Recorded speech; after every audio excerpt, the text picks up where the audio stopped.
আসসালামু আলাইকুম রহমতুল্লাহি ওবরাকাতুহ। আলহামদুলিল্লাহি ওয়াহদা ওয়াসসালাতু ওয়াসসালামু আলা মান লা নাবিয়্যা বা'দা ওয়া আলা আলিহি ওয়া সাহবিহি ওয়া মাওয়ালা। সম্মানিত ভাই ও বোনেরা, আমরা অত্যন্ত গুরুত্বপূর্ণ একটি বিষয়ের উপরে আমাদের ধারাবাহিক আলোচনা চলছে, যে বিষয়টি হলো as-সালাহ।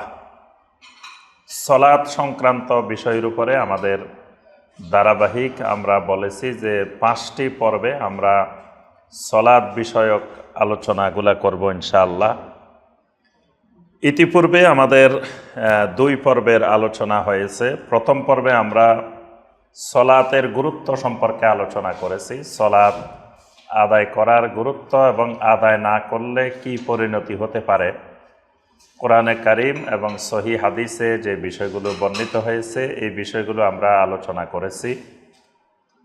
তার পরের পর্বে আমরা সালাতের আগে যে জিনিসগুলো দরকার তার মধ্যে গুরুত্বপূর্ণ জিনিস হলো পবিত্রতা অর্জন করা, তাহারাত।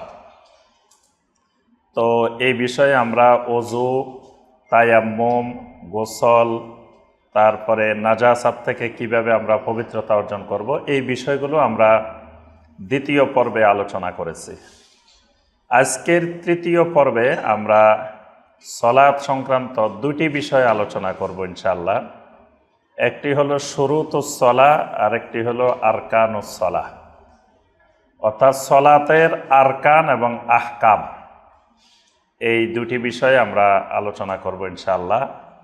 এর পরের পর্বে আমরা সালাতের ওয়াজিব, সুন্নত, তারপরে সালাত ভঙ্গের কারণ, এই বিষয়গুলো আলোচনা করব ইনশাআল্লাহ।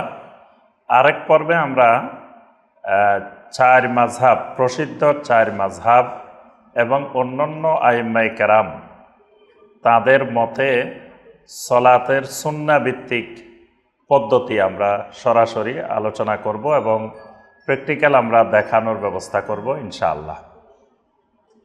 তো আজকের তৃতীয় পর্বে আমরা যে বিষয়টি নিয়ে আলোচনা করব ইনশাআল্লাহ সেটি হলো সালাতের আরকান এবং আহকাম।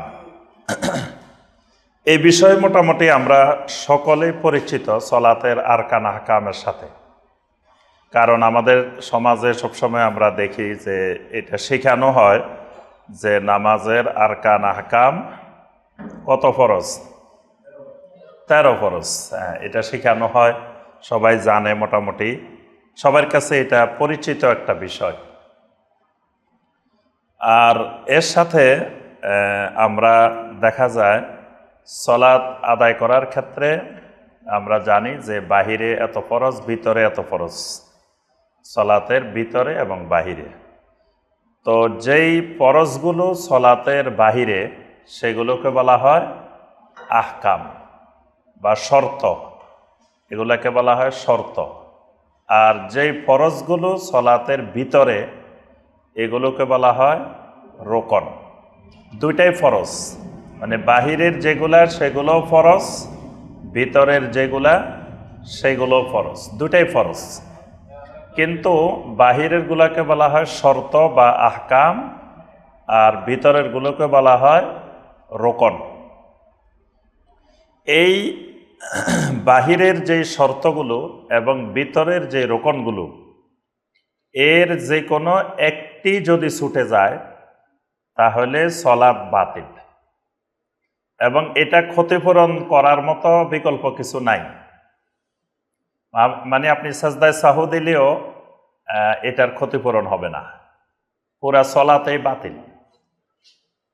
এই জন্য শর্তগুলোও অত্যন্ত গুরুত্বপূর্ণ, রোকনগুলোও গুরুত্বপূর্ণ।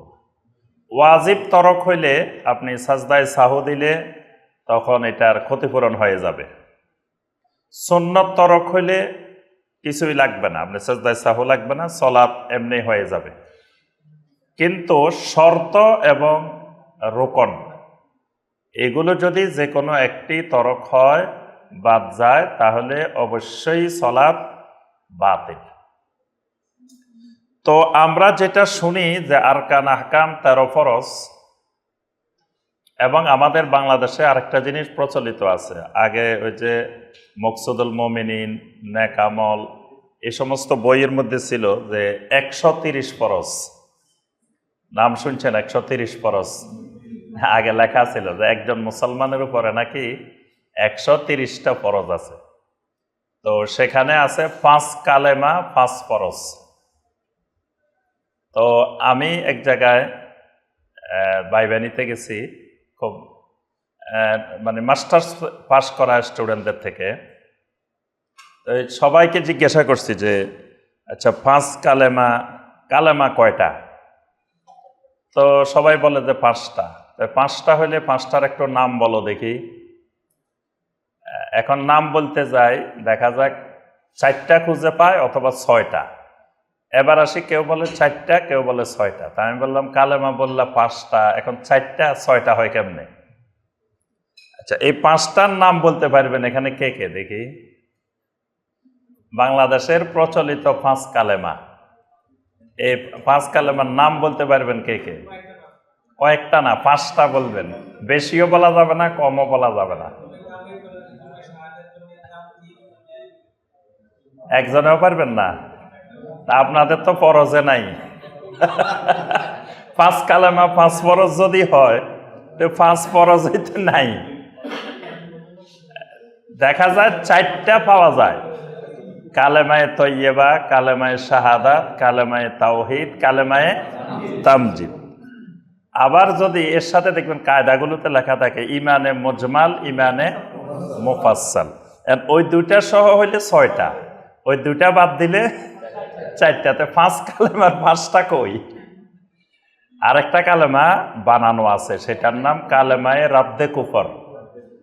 কালেমায়ে রাদ্দে কুফর। তো যাই হোক, আসলে কালেমা 5টা না, কালেমা একটা। কালেমা হলো একটা, এবং এটা খালি ফরজ না, এটা সব ফরজের বড় ফরজ। এই এক কালেমা খালি ফরজ না, এটা উম্মুল ফারায়েজ, মানে যত ফরজ আছে সব ফরজের মূল। মানে এই কালেমা না হলে সব ফরজ বাতিল, সমস্ত ফরজ নির্ভর করবে এটার উপরে। তা কালেমা কোনটা? কালেমা হলো যেটাকে আমরা কালেমায়ে শাহাদাত বলি, এটা মূল কালেমা। আশহাদু আল্লা ইলাহা ইল্লাল্লাহু ওয়াহদাহু লা শারীকা লা ওয়া আশহাদু আন্না মুহাম্মাদান আবদুহু ওয়া রাসূলুহু। কেউ যদি ইসলাম গ্রহণ করতে আসে, আমরা কিন্তু এই কালেমাটা পড়াই। কেউ যদি অমুসলিম থেকে মুসলিম হতে চায়, দেখবেন যে ডাক্তার জাকির নায়েক হাফেজাহুল্লাহ, আরও অনেকে যারা একজন অমুসলিমকে মুসলিম বানায়, দেখবেন যে এই কালেমাটা পড়াই মুসলিম বানায়। আর কালেমায়ে তৈয়বা আর এই কালেমা একই কালেমা। কালেমায়ে তৈয়বাটা, শাহাদাতটা একটু বিস্তৃত, আর কালেমায়ে তৈয়বাটা একটু সংক্ষিপ্ত, কিন্তু দুইটা এক কালেমা। দুইটাই কালেমায়ে শাহাদাত, দুইটাই কালেমায়ে তৈয়বা। তো মূলত মুসলিমের কালেমা হইল এটাই, কিন্তু আমরা দেখি 5টা। তারপরে আছে আপনার 4 মাযহাব 4 ফরজ, 4 কুরসি 4 ফরজ। আমি ছোটবেলায় মুখস্থ করছিলাম 130 ফরজ। এখন 4 মাযহাব 4 ফরজ, আবার পাইছি 4 কুরসি 4 ফরজ। তো অনেককে জিজ্ঞাসা করতাম 4 কুরসি আবার কি? কুরসি মানে চেয়ার, তো 4 কুরসি কি? পরে কেউ কেউ ব্যাখ্যা দিতেন যে নবী সাল্লাল্লাহু আলাইহি সাল্লামের মানে বাপ, দাদা, দাদার বাপ, মানে এরকম। তো এরা তো কেউ মুসলিম ছিল না, এদের উপরেই মানানা ফরজ হবে কেন? 4 কুরসি 4 ফরজ। আচ্ছা, যাই হোক, তো এগুলা সম্পূর্ণ বানোয়াট, মানে এটা বানানো 130 ফরজ। মূলত এরকম ইসলাম 130 ফরজ নির্দিষ্ট করে দেয় নাই।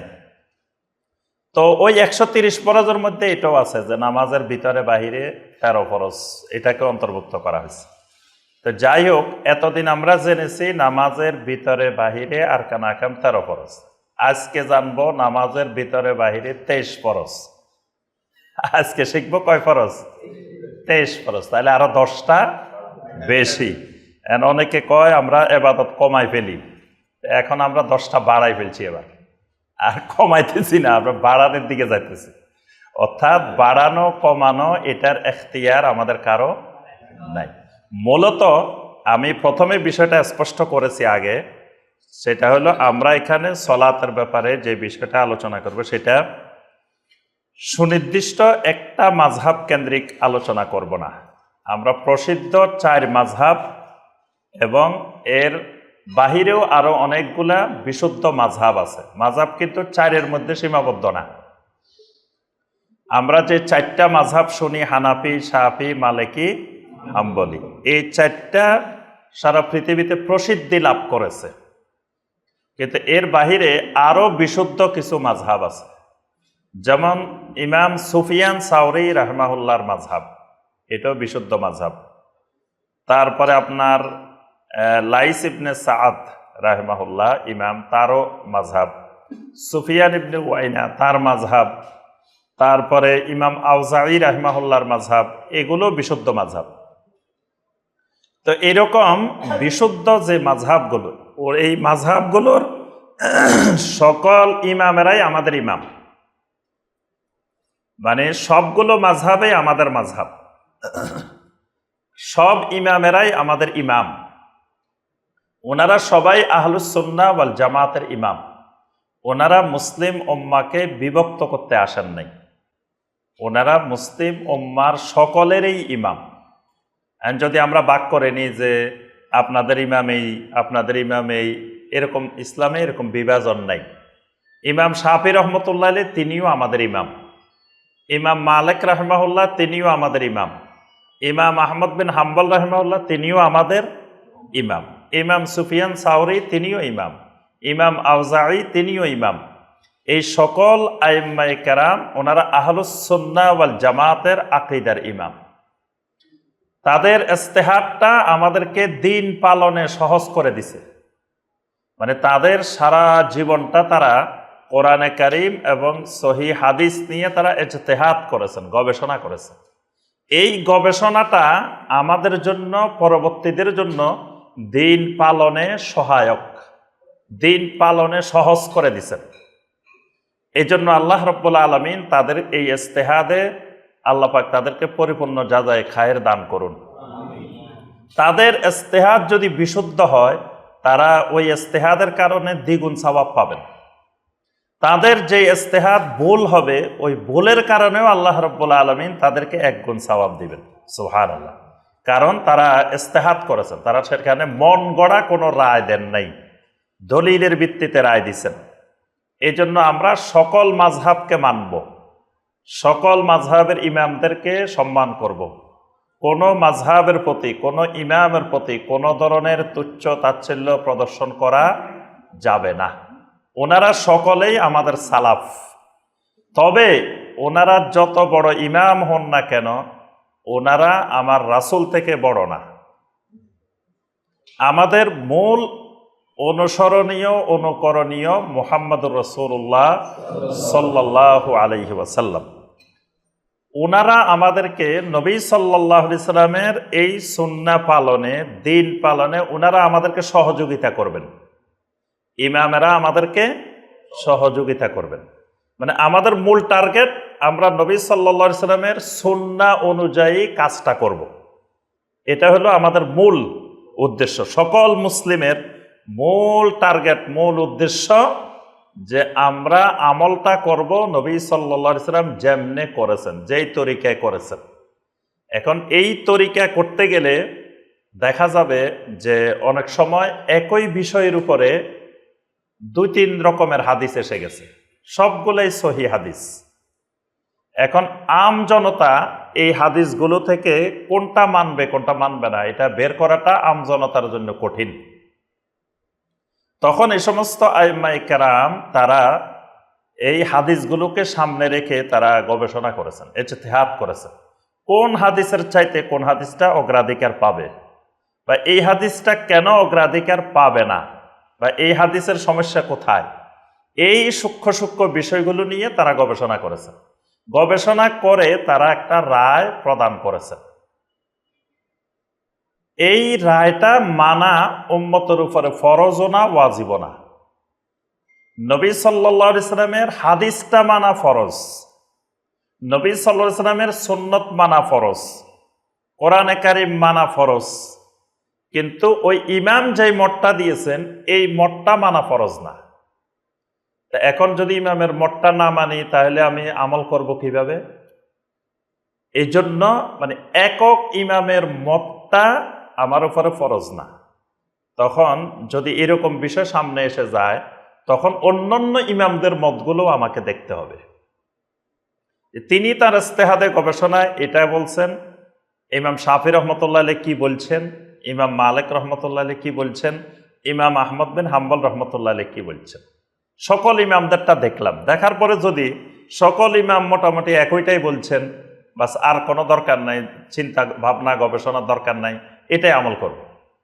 এখন দেখা গেল না, 4 ইমামের মধ্যে 3 ইমাম বলতেছেন একটা ইস্তেহাদ, আরেকজন বলতেছেন আরেকটা, তাহলে 3 জন যেদিকে গেছেন নিশ্চয় সেটা শক্তিশালী না, 3 জনের গবেষণায় সেটা আসলো। এরকম অসংখ্য মাসালা পাওয়া যাবে, যেটা দেখা যাবে 4 ইমামের মধ্যে একজনের একদিকে আর সবাই একদিকে। যেমন একটা মাসালা বলি, সলাতুল আসরের ওয়াক্ত কখন শুরু হবে? সলাতুল আসরের ওয়াক্তটা কি 1 মাসালে শুরু হবে না 2 মাসালে শুরু হবে? 1 মাসাল 2 মাসাল মানে প্রত্যেক ব্যক্তির ছায়াটা 1 গুণ হইলে না 2 গুণ হইলে।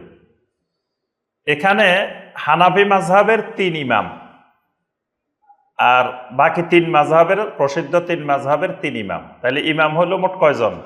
6 জন। এবার আমরা 6 জনের দিকে দেখি 6 জনে কি বলে। 6 জনের মধ্যে 5 জন মত দিয়েছেন 1 মাসাল, 1 জন মত দিয়েছেন 2 মাসাল। হানাফি মাযহাবের 2 জন, ইমাম আবু ইউসুফ রহমতুল্লাহ আলাইহি, ইমাম মুহাম্মদ রহমতুল্লাহ আলাইহি, ইমাম শাফি, ইমাম মালিক, ইমাম আহমদ বিন হাম্বল রাহিমাহুমুল্লাহ, ওনারা এই 5 জনে মত দিয়েছেন 1 মাসাল। শুধুমাত্র ইমাম আবু হানিফা রাহিমাহুল্লাহ 1 জনে মত দিয়েছেন 2 মাসাল। এখন আমি আমার সামনে 6 জন ইমামের মত থাকার পরেও আমি একজন ইমামের উপরে শক্ত হয়ে বসে থাকলাম, বাকি 5 জনের মত আমার কাছে মূল্যায়ন পাইল না। আমাদের বাংলাদেশের সিস্টেম হলো এটা, দেখবেন যে বাকি 5 জনের মতের কোনো মূল্যই নেই, একজনের মতটাকে ধরে শক্ত করে বসিয়েছি আমরা। এজন্য আসরের সালাত আদায় করি শেষ দিকে গিয়ে। আর মক্কা মুকাররমা মদিনা মুনাওয়ারা যারা গেছেন দেখছেন আসরের সালাত হয় কখন? আগে 1 মাসালের পরেই, কারণ তারা ওই 5 জনের মতটাকে অগ্রাধিকার দিয়েছেন, একজনের মতের চাইতে 5 জনের মতকে অগ্রাধিকার দিয়েছেন। এই জন্যই আমরা বলছি যে আমরা অবশ্যই মাযহাব মানব। মাযহাব ইসলামের কোনো ক্ষতিকর বিষয় না, মাযহাব মানার মধ্যে ইসলামের কোনো ক্ষতি নাই, বরং ইসলামের কল্যাণ। তবে মাযহাব মানার নামে তাআসসুব করব না, গোড়ামি করব না। তাআসসুব মানে দলবাজি, ফেরকাবাজি, গ্রুপবাজি, এটা ইসলামে হারাম। অন্ধ আনুগত্য, এটা ইসলামে হারাম। তাকলিদে আমা, এটা ইসলামে হারাম। বনু মুস্তালিকের যুদ্ধের পরেই মুনাফেকেরা 2 গ্রুপ, মুনাফেকেরা 2 দিক থেকে আনসার এবং মুহাজিরদের কাছে ঢুকে আনসার মুহাজিরদের মধ্যে একটা যুদ্ধ বাঁধা দেওয়ার চেষ্টা করছে। তো সেখানে আপনার মুহাজিরদের মধ্যে প্রখ্যাত সাহাবী জাহজা ইবনে মাসউদ আল গিফারি রাদিয়াল্লাহু তাআলা, আর আনসারদের মধ্যে সানান ইবনে ওয়াবার রাদিয়াল্লাহু তাআলা। একটা কূপের পানি পান করা নিয়ে 2 জনের মধ্যে দ্বন্দ্ব হয়, মারামারি হয় সামান্য হালকা। এরপরে মুনাফিকরা এমন ভাবে এটাকে মানে মারামারি লাগাই দেওয়ার চেষ্টা করলো, তখন আনসার ডাক দিচ্ছে, ইয়া লাল আনসার, ও আনসার ভাইয়েরা তোমরা কোথায়, তাড়াতাড়ি আসো, মুহাজিরেরা আমাদেরকে মারতেছে, তোমরা কোথায় রইছো? আর মুহাজিরও ডাক দিছে, ইয়া লাল মুহাজিরিন, ও মুহাজির ভাইয়েরা তোমরা কোথায়, তাড়াতাড়ি আসো, আনসারেরা আমাদেরকে মারতেছে। 2 পক্ষ মুখোমুখি দাঁড়াই গেছে, আনসার আর মুহাজির। মানে দলবাজি, তাআসসুব কত নিকৃষ্ট। মানে আনসার আর মুহাজির সাহাবায়ে কেরাম, তাদের মধ্যে যুদ্ধ বাঁধার উপক্রম হয়ে গেছে।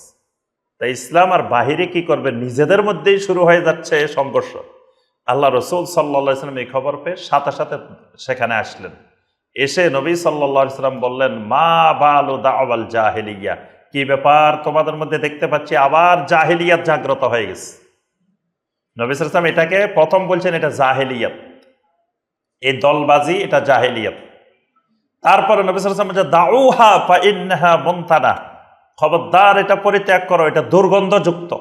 মানে এই তাআসসুব দলবাজি, যে এরা আনসার গ্রুপ, এরা মুহাজির গ্রুপ।